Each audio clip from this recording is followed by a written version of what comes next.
I stood in the frozen darkness of my own driveway at 11:17 p.m. on Christmas Eve, watching my wife of 22 years cry silent tears on the balcony of the house I'd spent 16 years paying for. And in that crystallizing moment of absolute clarity, I finally understood that my entire family had been systematically erasing me from their lives while spending every dollar I earned to fund the comfortable existence they'd built in my absence.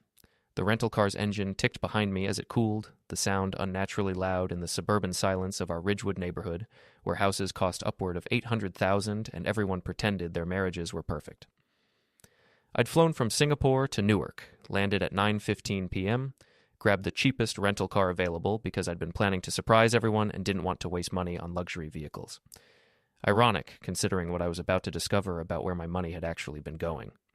Through the massive floor-to-ceiling windows I'd had custom installed 2 years ago. German-engineered, triple-pane, thermally broken, $34,000, including labor because Polly had insisted our house needed to make a statement to the neighbors. I could see directly into our living room. Every light was on.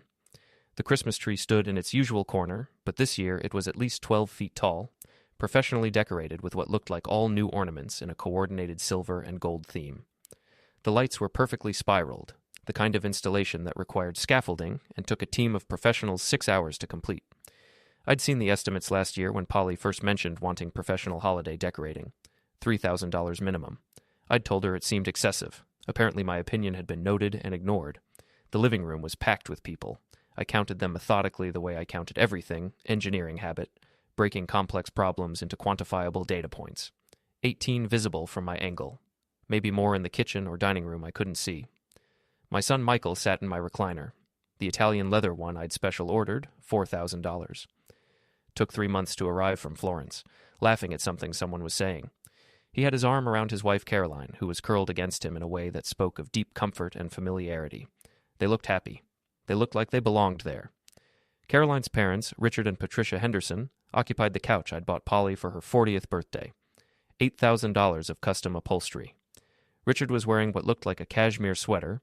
Patricia had on jewelry that caught the light expensively. They were holding crystal wine glasses, my Riedel set, the one I'd bought thinking we'd use it for special occasions that never seemed to materialize when I was actually home. $400 for 8 glasses because Polly insisted that good wine deserves proper glasses. Michael's college roommate Eric was there with his girlfriend, Polly's sister Susan, and her husband Mark. 3 women I didn't immediately recognize, but who carried themselves with the confidence of people who belonged in this space. A few men in their 50s or 60s wearing the kind of casual, expensive clothes that signaled upper-middle-class comfort. Everyone held drinks. Everyone looked relaxed. Everyone was laughing. On the coffee table sat bottles of wine, some half empty. And in the center, unmistakable even from 50 feet away, sat a bottle of my Pappy Van Winkle 23-year bourbon. The one I'd bought at auction for $1,400, the one I'd explicitly told Polly was off-limits, was being saved for my 50th birthday in March, was not to be touched under any circumstances. They were passing it around like it was Jack Daniels. My wife Polly stood on the balcony separated from this warm, jovial scene by glass doors that I'd installed because she wanted better access to outdoor entertaining space. $8,000 for the doors, another $12,000 for the balcony renovation, another $6,000 for the outdoor furniture that was now covered in snow and hadn't been used in months. She wore the burgundy silk robe I'd bought her for our 20th anniversary. $900 from a boutique in Manhattan because the saleswoman had convinced me Polly deserved something luxurious, something that made her feel special. When Polly had opened it, she'd smiled and said it was too beautiful to wear around the house, too fancy for everyday use. She'd save it for special occasions. This apparently qualified.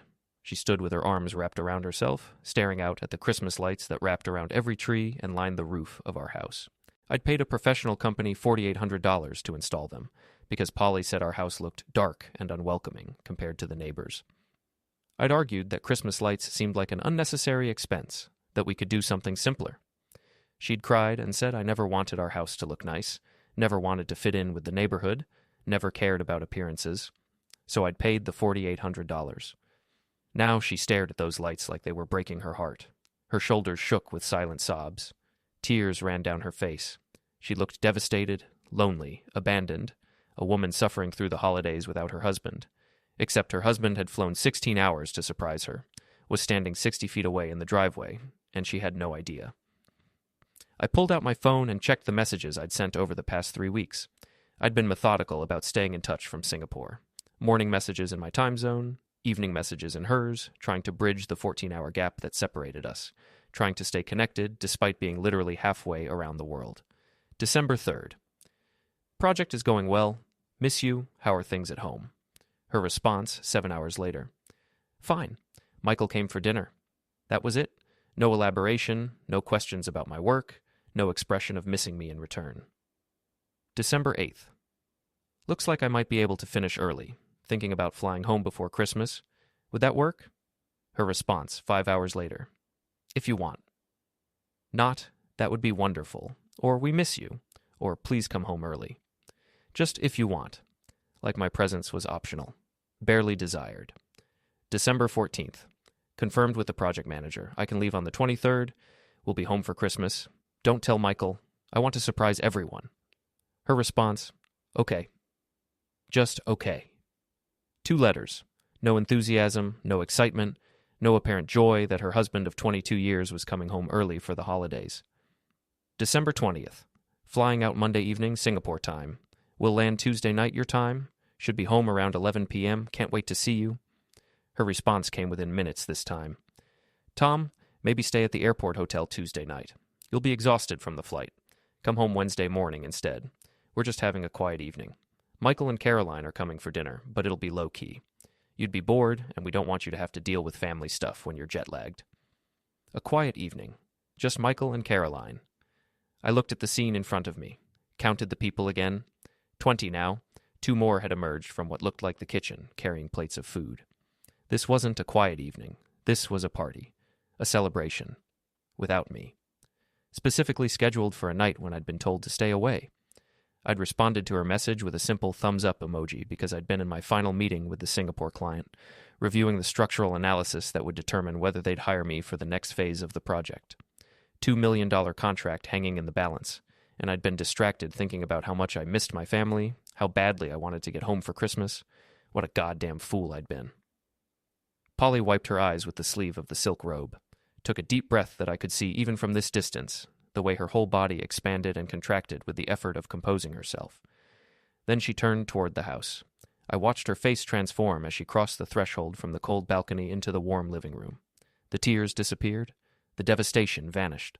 In its place bloomed a smile, genuine, warm, reaching her eyes in a way I couldn't remember seeing in recent years. She said something that made everyone laugh. Someone handed her a wine glass. She raised it in a toast. Everyone raised their glasses in return. Michael stood up and hugged her. Caroline kissed her cheek. Richard clapped her on the shoulder with the easy familiarity of family. They were toasting something, celebrating something, and whatever it was, I wasn't supposed to know about it. My phone buzzed, a text from Polly. How was the flight? Did you make it to the hotel? Try to get some rest. Tomorrow's going to be a long day with all the family coming over for Christmas. I stared at that text, at the casual deception, the effortless lie. She was standing in our living room, surrounded by people, holding a wine glass, having just finished crying on the balcony, and she was texting me asking if I'd made it to a hotel she'd told me to stay at instead of coming home. I typed, Flight was good, though at the hotel now. Pretty tired. See you tomorrow. Watched through the window as she checked her phone. Saw her smile, show something on her screen to Patricia Henderson, then pocket the phone and return to the conversation without missing a beat. She just lied to me about where she was and what she was doing. I just lied to her about where I was and what I knew. We were 2 liars having a conversation built entirely on deception. When had this become our marriage? I stood in that driveway for another 14 minutes. I checked later, obsessively reviewing the timeline like I reviewed project schedules, needing to understand exactly when everything had gone wrong. Stood there watching my family through windows I'd paid for, in a house I'd bought, drinking liquor I'd purchased, celebrating something I wasn't part of. At 11:31 p.m., the guests started leaving. I watched them filter out through the front door, heading to cars parked along the street. Everyone hugged Polly goodbye. Everyone thanked her for a wonderful evening. Everyone looked satisfied and happy and full. By 11:57, only Michael and Caroline remained. They weren't leaving. Made sense. They'd been living in my house rent-free for the past 8 months, sleeping in the guest bedroom I'd renovated last summer specifically to make them comfortable during what was supposed to be a temporary stay, while they saved for their own place. 8 months. Still no sign of them moving out. Still no offers to pay rent or contribute to utilities or help with the grocery bills that I paid without question because they were family and family helped each other, except family apparently didn't include me in major celebrations. At midnight exactly, I watched the dashboard clock in the rental car tick over. I started the engine and drove away. Not to a hotel, to a Walmart that I knew from past trips home stayed open 24 hours. Parked in the lot under harsh fluorescent lights and pulled out my laptop. First, I logged into our joint bank account, the one where my direct deposit landed every 2 weeks, the one Polly managed because I was always traveling and she was home handling everything, and it made sense for her to pay the bills and manage the household expenses while I focused on earning. I scrolled through recent transactions with the methodical attention to detail that had made me one of the most sought-after structural engineers in the country. Looked at every line item, every charge, every withdrawal, groceries from Whole Foods, $463. That seemed high for a week's worth of food, even accounting for the expensive organic everything Polly preferred. But okay, maybe food costs had gone up. I'd been in Singapore for 6 weeks. Maybe inflation was worse than I'd realized. Utility bill, $512. High, but it was December. Heat cost money. But then other things. Cash withdrawal, $800. No explanation. Just cash, taken from an ATM in Ridgewood. Another withdrawal 3 days later. $1,200. Another one 4 days after that. $1,500. I went back through the history. November, $6,000 in cash withdrawals. October, $7,400. September, $8,300. I pulled up a spreadsheet, engineer's instinct, turn everything into data that can be analyzed, and started calculating. Over the past 12 months, Polly had withdrawn $96,000 in cash from our joint account. $96,000. Cash withdrawals I'd never questioned because I was never home to see the statements when they arrived, because Polly handled all the household finances, because I'd trusted my wife of 22 years to manage our money responsibly. Next, I pulled up our credit card statements.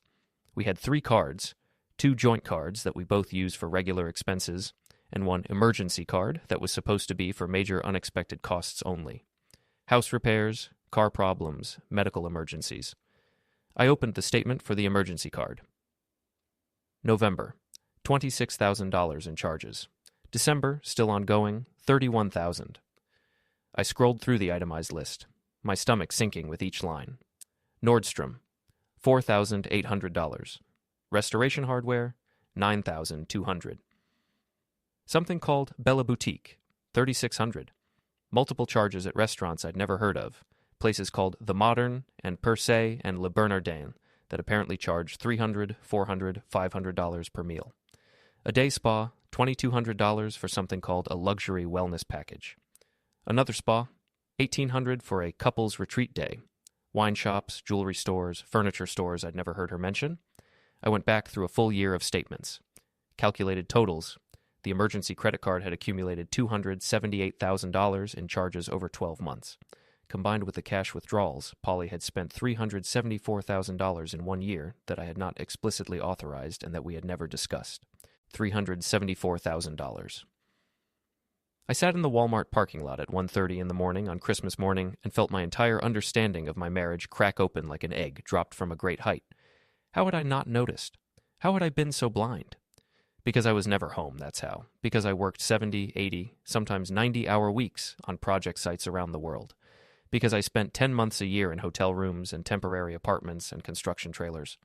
Because I'd built my entire identity around being the provider, the breadwinner, the man who made sure his family never had to worry about money. And while I'd been so busy providing, my wife had been spending.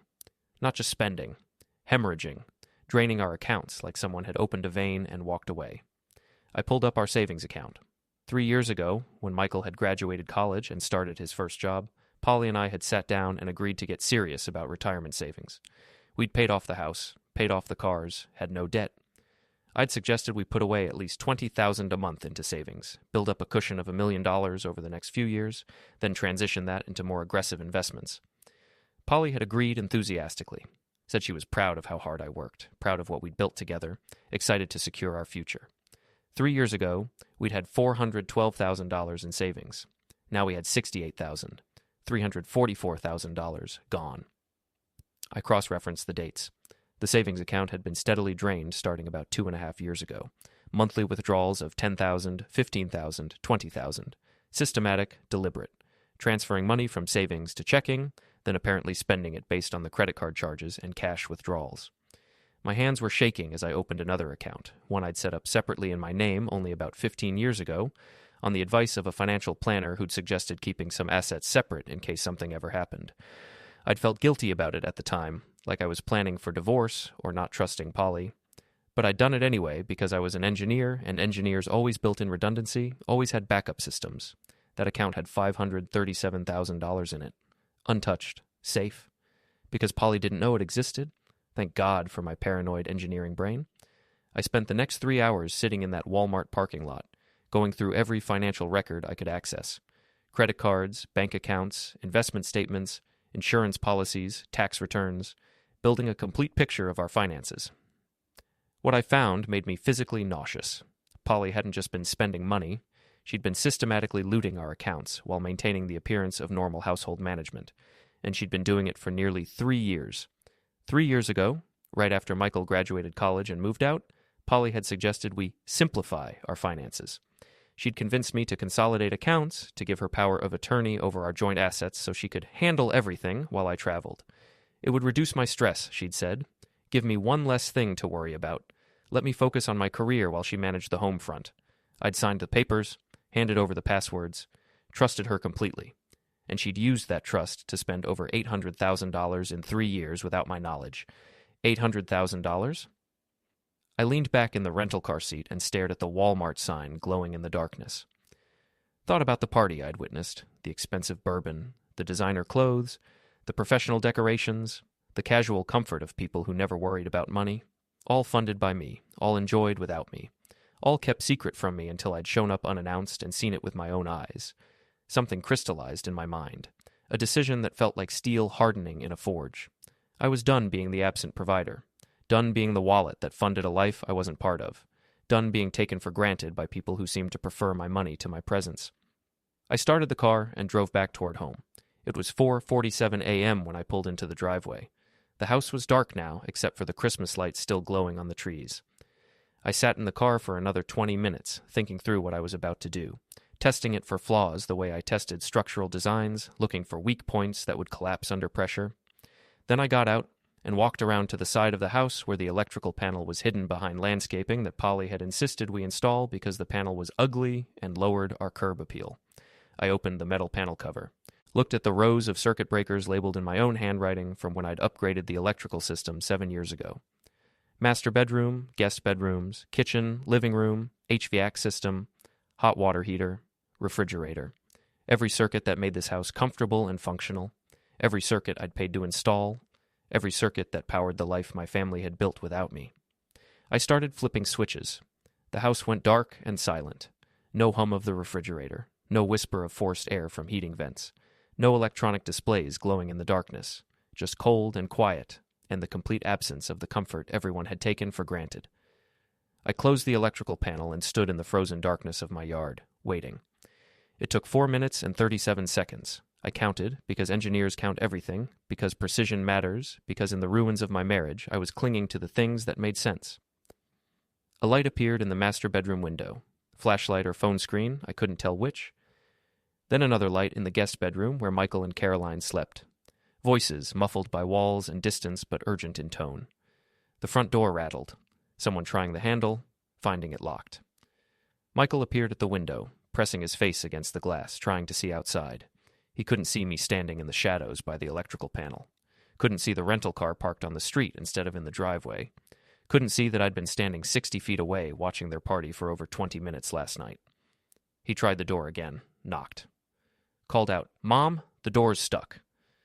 More voices from inside, Polly louder.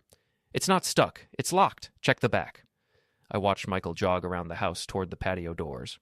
Heard him try those. "These are locked too. What's happening?" My son, 25 years old. I'd been 23 when he was born, barely out of college, terrified and thrilled in equal measure. I'd held him in the hospital and promised him I'd give him everything, do everything right, be the father I'd wished I'd had growing up, and I'd kept that promise. Worked myself to exhaustion to provide, paid for his private school education, his college tuition, his car, his wedding. Given him a place to live rent-free when he needed it, supported him in every possible way, and he'd repaid me by laughing with his in-laws in my house at a party I wasn't invited to while drinking bourbon I'd explicitly said was off-limits. I let them scramble for another 8 minutes, let them try windows, try to figure out what had happened to the power, try to understand why all the doors were locked from the outside. Then I walked around to the front, pulled out my key, and unlocked the door. Polly stood in the foyer in a bathrobe, not the silk one from last night, but a ratty terry cloth one I'd never seen before, holding her phone for light. Caroline was behind her in pajamas. Michael came running from the back of the house, stopping short when he saw me. "Dad?" His voice was confused, shocked. "What are you doing here? You're supposed to be in Singapore." "Change of plans," I said, stepping inside and closing the door behind me, locking it again with deliberate slowness, making sure they heard the deadbolt slide home. "I came home early. Surprise." "You turned off the power," Polly said, not a question, an accusation. "I did." "Why? Tom, this isn't funny. It's 5 a.m. on Christmas. We have—" She stopped herself. "You have what?" I asked. "Guests, a party to prepare for, a celebration you forgot to mention when you texted me last night asking if I made it to the hotel." Her face went very still. "You got my text?" "I did. Standing in our driveway at the time, actually. Watching through the windows while you all had a wonderful party with my expensive bourbon and my crystal glasses in my house that I pay for." "You were here last night?" Caroline's voice was small, scared. "Got in around 11:15. Flew 16 hours to surprise my family for Christmas. Instead, I got to watch my family celebrate Christmas without me. Different kind of surprise." Michael stepped forward. "Dad, if you'd just called ahead..." "If I'd called ahead what? You would have included me? Somehow I doubt that, considering you all seemed perfectly happy celebrating without me. Considering your mother explicitly told me to stay at an airport hotel instead of coming home. She was trying to be considerate. Was she? Or was she making sure I wouldn't be here to see what you were actually doing?" Polly's voice was tight. "We need to talk about this, like adults. Can you please turn the power back on?" "In a minute. First, we're going to have a conversation. All of us, right here, right now." "At 5 a.m? You're already awake. I'm certainly awake. Seems like a perfect time." "Tom, you're being unreasonable." "Am I? Let's talk about unreasonable. Let's talk about the $374,000 you spent last year without discussing it with me." The silence was immediate and total. Caroline looked at Michael. Michael looked at Polly. Polly stared at me with an expression I couldn't quite read. "I don't know what you're talking about," she said finally. I pulled out my phone, opened the banking app, started reading out loud. "Credit card charges, emergency card, November, $26,000. December so far, $31,000. Total for the year, $278,000. Cash withdrawals from our joint account, $96,000 over 12 months. Grand total, $374,000 that I don't recall us discussing. Those are household expenses.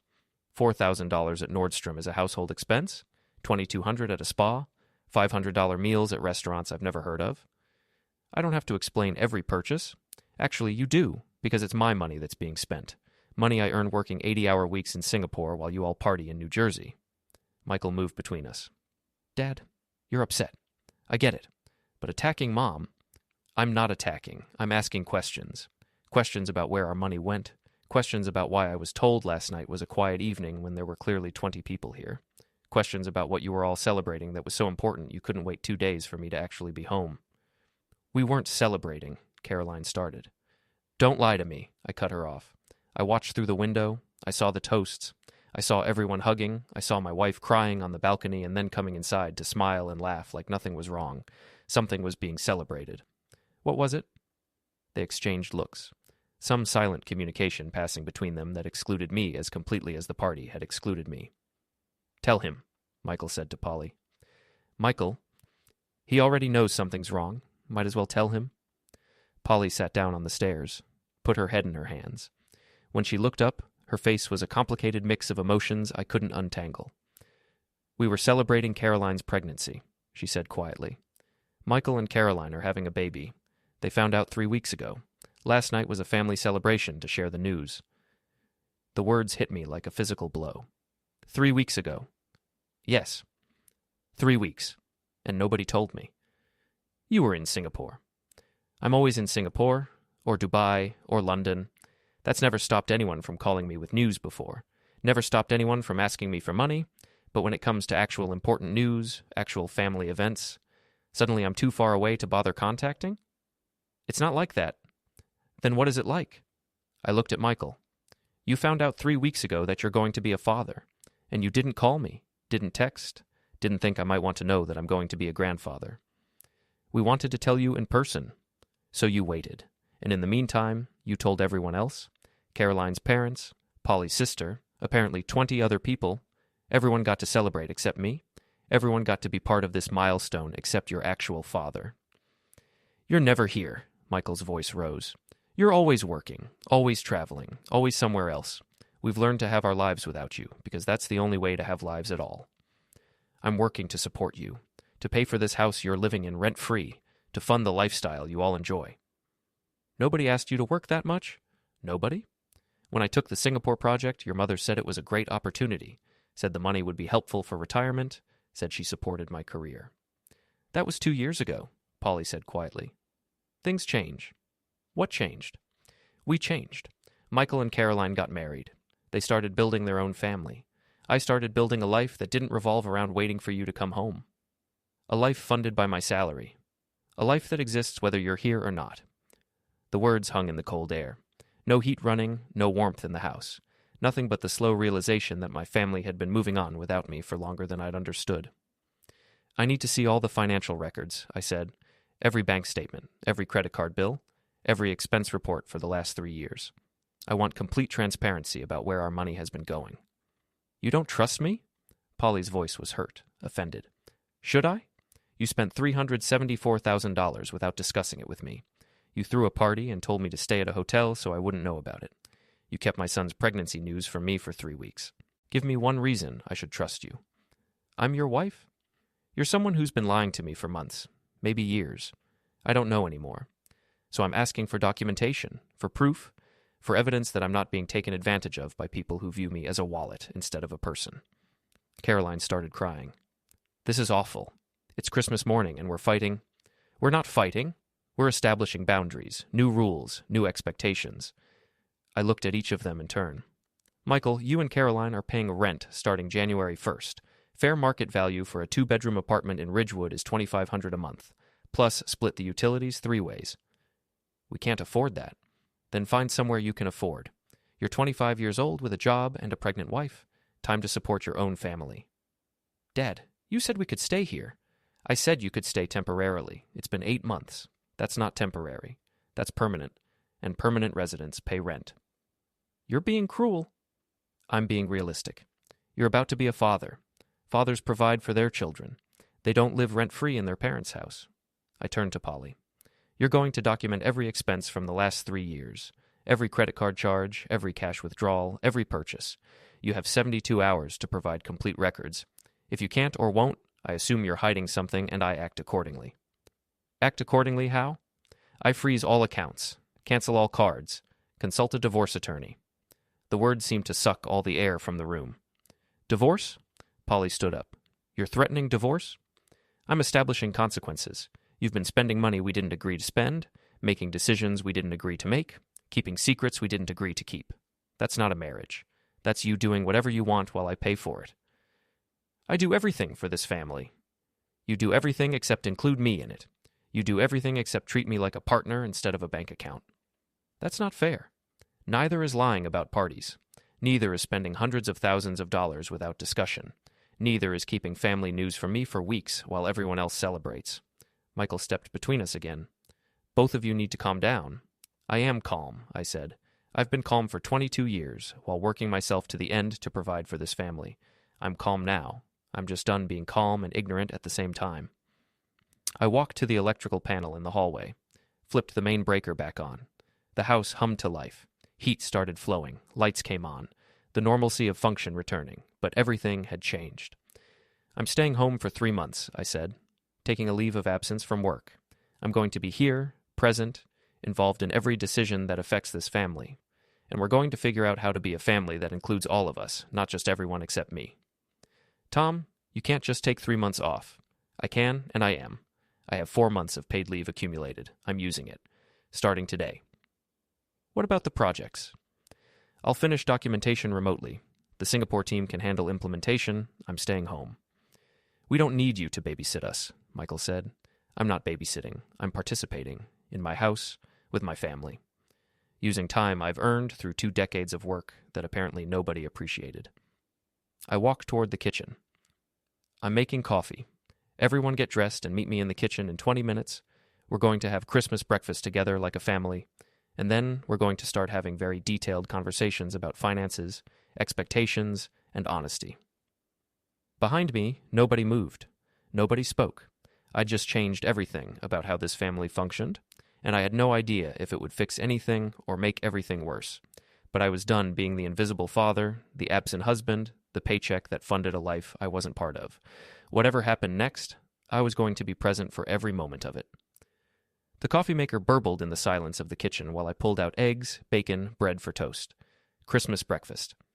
I'd been planning it on the plane ride home, envisioning walking in to surprise everyone, making a big family breakfast, watching faces light up with joy at my unexpected early arrival.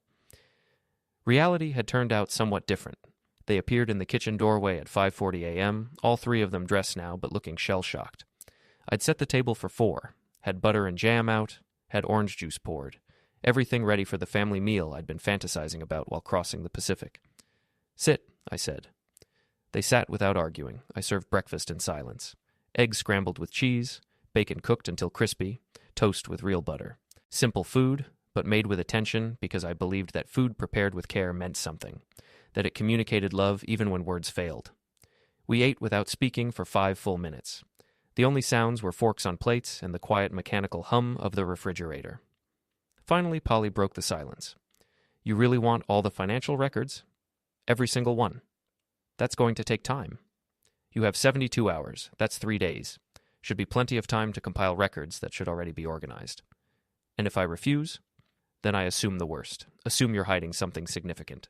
Assume our marriage is built on deception. And I act on those assumptions. By divorcing me. By protecting myself. Divorce might be part of that. So might forensic accounting. So might involving lawyers who specialize in financial fraud within marriages."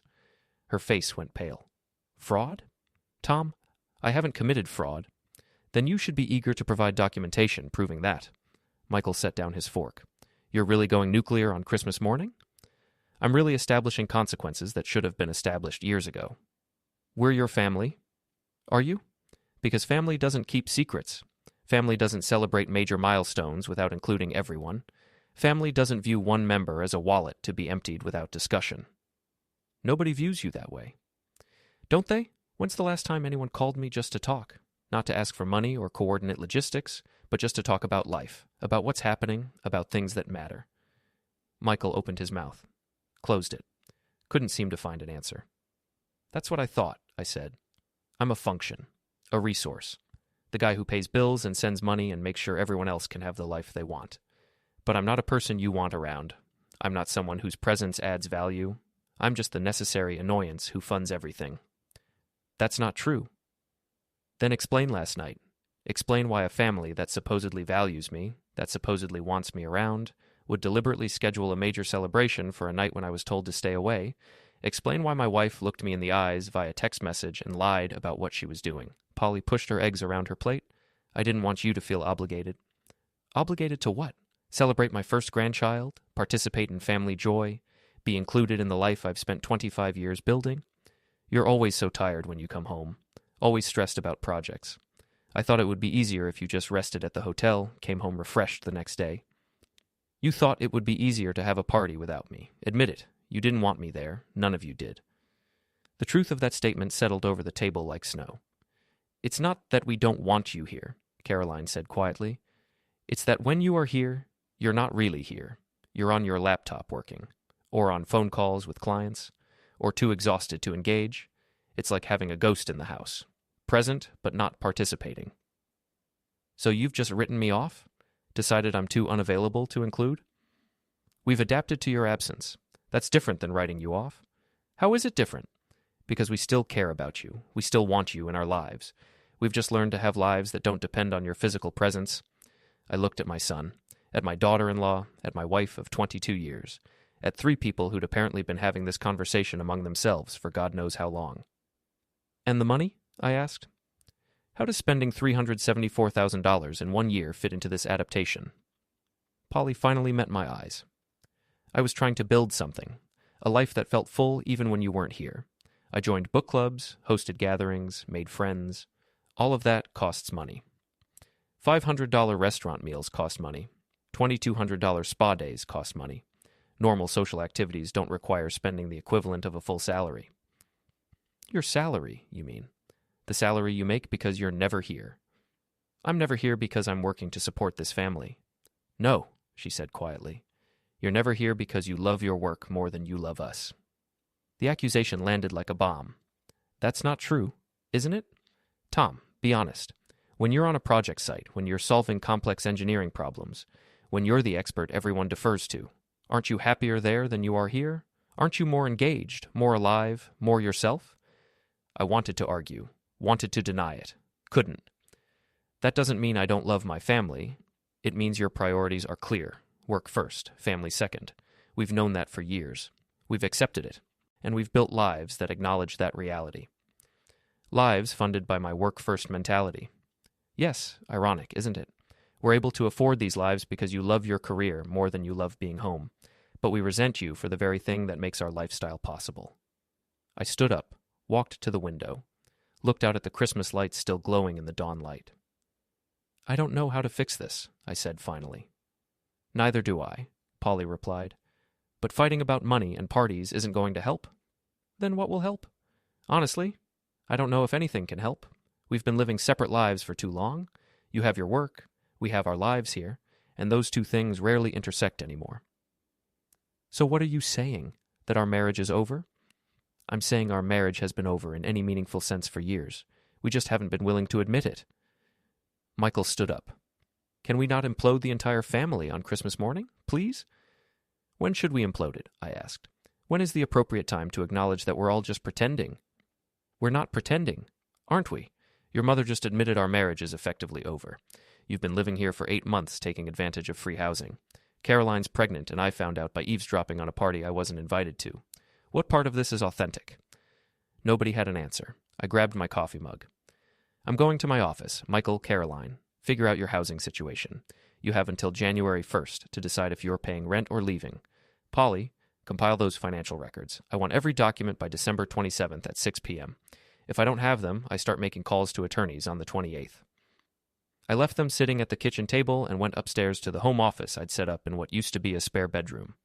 The room where I worked when I was home, where I'd spent countless hours on video calls with project teams, where I'd reviewed blueprints and ran calculations and solved problems that felt cleaner than family drama. Caroline was right. When I was working, I was engaged in a way I never quite managed to be with family. Work had clear objectives, measurable outcomes, problems that could be solved with enough analysis and effort. Family was messy, emotional, full of unspoken expectations and unresolvable conflicts. I'd chosen work over family for years, and now I was reaping the consequences of that choice. I sat at my desk and opened my laptop, started drafting an email to my project manager in Singapore, explaining I'd be taking leave, requesting remote work capabilities for critical items, making arrangements to step back without abandoning my responsibilities. Halfway through the email, I stopped, stared at the screen. What was I doing? Was I about to make the same mistake again? Prioritizing work, even while claiming I wanted to prioritize family? I deleted the email and started over. Effective immediately. I'm taking 3 months of family leave. I will not be available for project work during this time. Please redistribute my assignments accordingly. I will return in late March and can discuss long-term arrangements then. Short, direct, final. I hit send before I could second-guess myself. Then I sat back and realized I had no idea what to do next. For the first time in 25 years, I didn't have a project demanding my attention, didn't have deadlines to meet, problems to solve, teams to manage. I just had a family that didn't particularly want me around and a marriage that might already be over. Merry Christmas. I spent Christmas Day in my office while the rest of the family existed somewhere else in the house. We didn't exchange presents. That had apparently happened at last night's party without me. Didn't have Christmas dinner together. Polly ordered Chinese food that everyone ate in the living room while watching movies I wasn't invited to join. At some point, Michael knocked on my office door. Dad, can we talk? Doors open. He came in and sat in the chair across from my desk. Looked uncomfortable, uncertain. This was my son. The boy I'd taught to ride a bike, helped with homework, drove to soccer practice 3 times a week for 6 years. The young man I'd helped move into college, celebrated with at graduation, stood beside at his wedding. When had we become strangers? I talked to Caroline, he said, about the rent situation. And? We'll pay it, starting January 1st. $2,500 a month plus a third of utilities. Where will you get the money? I'll pick up extra shifts. Caroline will keep working until the baby comes. We'll make it work. You're keeping the baby? I hadn't asked yet. Hadn't wanted to assume. Yes, we're keeping the baby. Due in August. August. 7 months away. I was going to be a grandfather in 7 months, and I'd learned about it by accident. Congratulations, I said. Meant it, despite everything. Thanks.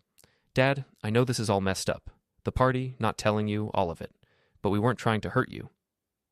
Then what were you trying to do? We were trying to live our lives. And sometimes that meant making decisions without consulting you because you weren't available to consult. I'm always available. You have my number. You can call or text anytime. That's not the same as being here. You know that. So because I work overseas, I don't deserve to be included in family decisions. That's not what I'm saying. Then what are you saying? He looked at his hands.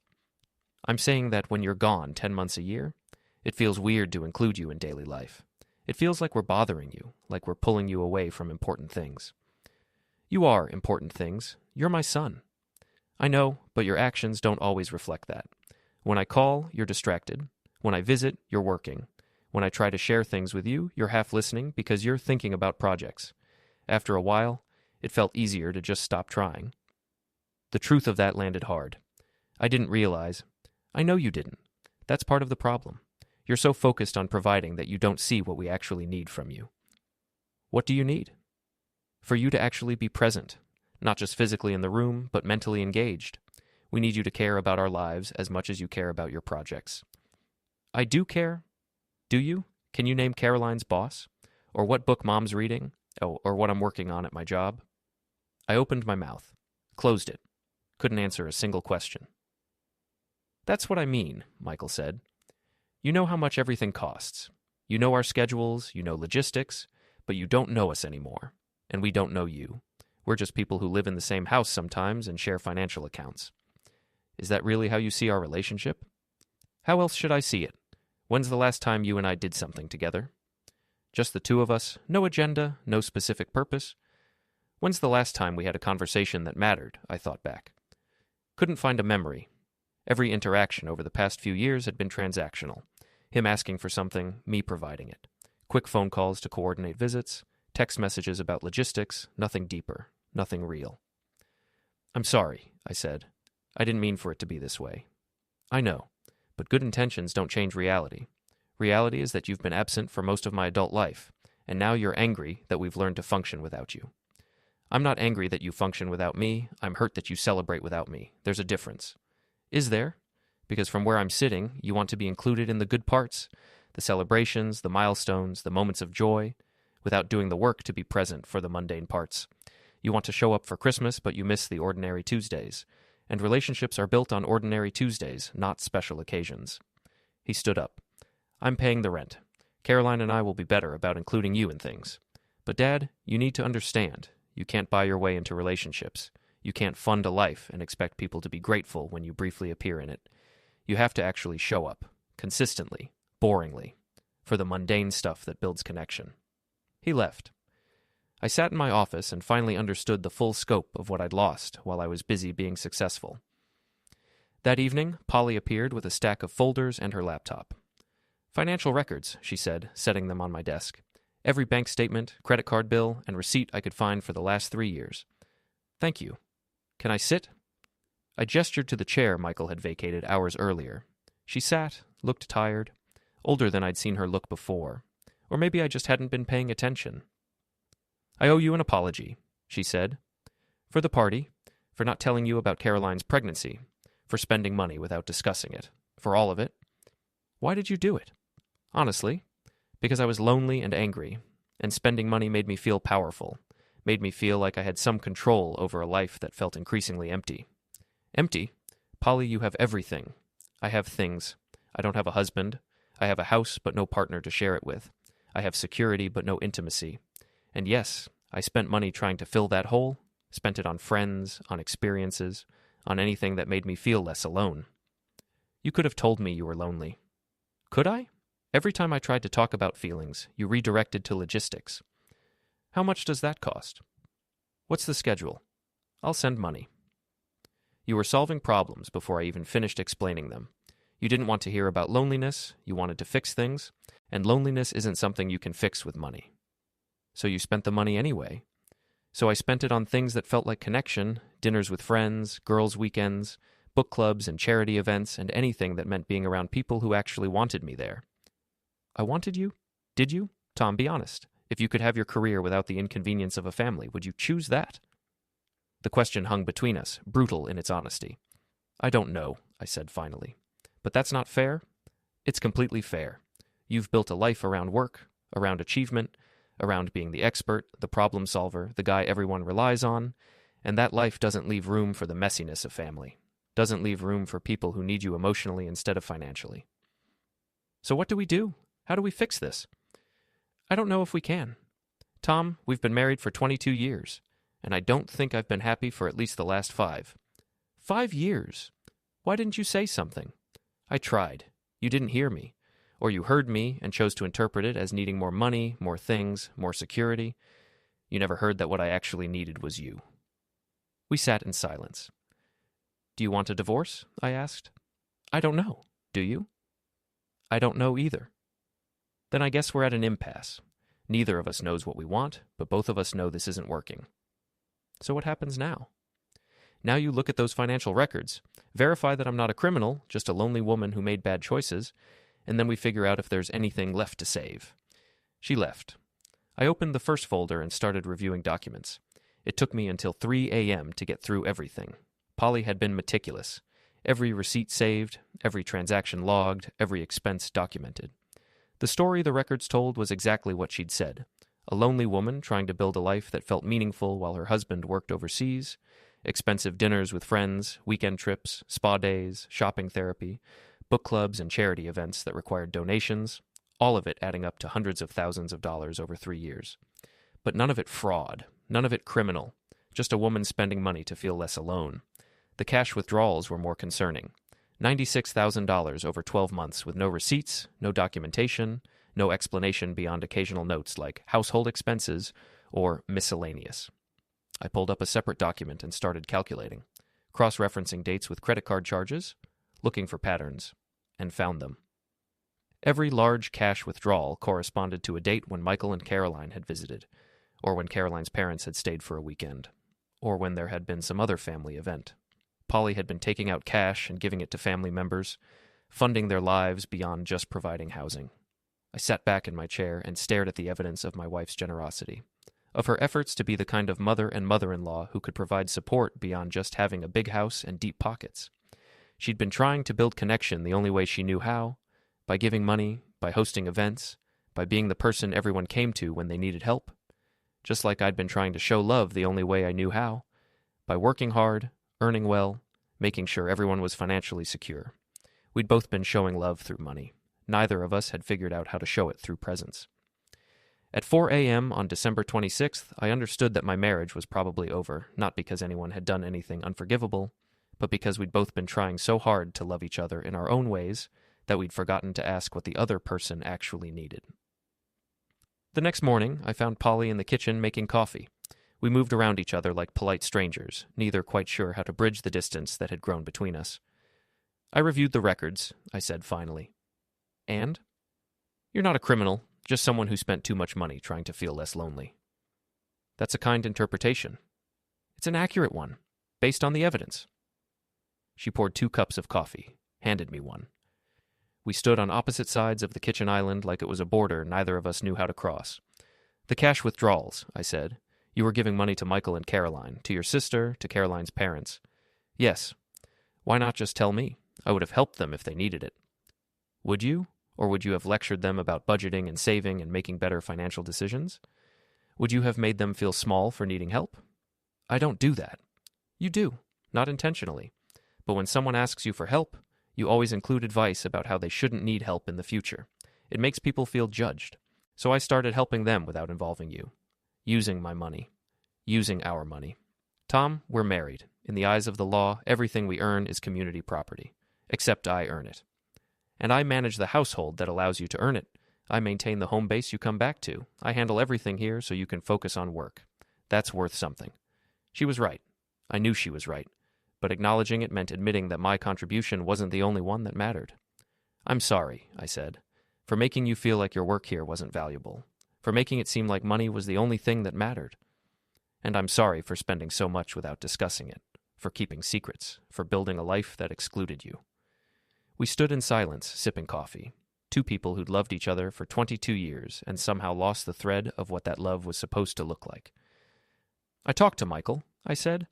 He explained that I've been absent in ways I didn't realize, that I don't know any of you anymore beyond the surface details. He's not wrong. Can you teach me how to be present, how to participate in ways that actually matter? I don't know if it's something that can be taught. It's something you have to want, have to choose, have to prioritize. I want to. I'm choosing to. 3 months leave from work to be here, be present, figure out how to be part of this family again. 3 months is a start. But Tom, this isn't a project you can solve with enough effort and attention. This is a lifetime of patterns that need to change, and I don't know if 3 months is enough to change patterns that have been decades in the making. So what do you want? Honestly, do you want to stay married? Do you want to try? She looked at me for a long time. I don't know. I think I want to try, but I'm tired. I'm tired of being lonely in a marriage, tired of managing everything alone, tired of watching you choose work over family over and over again. I'm here now. For 3 months. And then what? You go back to Singapore or Dubai or wherever the next project is? We do this again. Me alone, you working, all of us pretending it's sustainable? I don't know. I don't have answers. I just know I don't want to lose my family. You've already lost us in all the ways that matter. The question is whether we can build something new or if it's too late. Michael appeared in the doorway. Sorry to interrupt, but Caroline and I wanted to talk to both of you. Polly and I followed him into the living room where Caroline sat on the couch looking nervous. They'd clearly prepared for this conversation. We've decided to move out, Michael said. Not because of the rent thing. We were planning it anyway. We found a place. Small apartment in Fort Lee. We signed the lease on January 2nd, move in on the 5th. That's fast, I said. It's time. We need our own space, our own life, and Caroline and I need to figure out how to be parents without defaulting to having you guys as backup. We'll still need help, Caroline added quickly, with the baby, but we want to try doing this ourselves first. Figure out what we actually need instead of just accepting whatever's offered. I looked at Polly. She looked surprised, but not unhappy. That's mature of you, she said. We'll be here when you need us. About that, Michael said, we need some boundaries, ground rules for how we interact going forward. Such as no more surprise financial gifts. If we need help, we'll ask. But Mom, you can't just hand us cash every time you feel guilty about something. And Dad, you can't solve our problems with money. We need to learn to solve them ourselves. Agreed, I said. And we need you both to respect that we're adults. That means not questioning our choices unless we ask for input, not offering unsolicited advice, treating us like capable people instead of children who need constant guidance. That's fair, Polly said. One more thing. We want family dinners. Once a week, where we actually talk instead of just eating, where we share what's happening in our lives, where we rebuild relationships that have gotten too thin. I'd like that, I said. Meant it. They left to start packing. Polly and I sat in the living room looking at each other. That went better than expected, she said. They're more mature than I gave them credit for. They're 25. We keep seeing them as kids, but they're adults. Have been for years. We just haven't adjusted. Add it to the list of things we've done wrong. She almost smiled. That's a long list. Yeah, it is. We sat in silence. Not uncomfortable exactly, but not easy either. Two people who'd spent 22 years together and were now trying to figure out if they wanted to spend any more.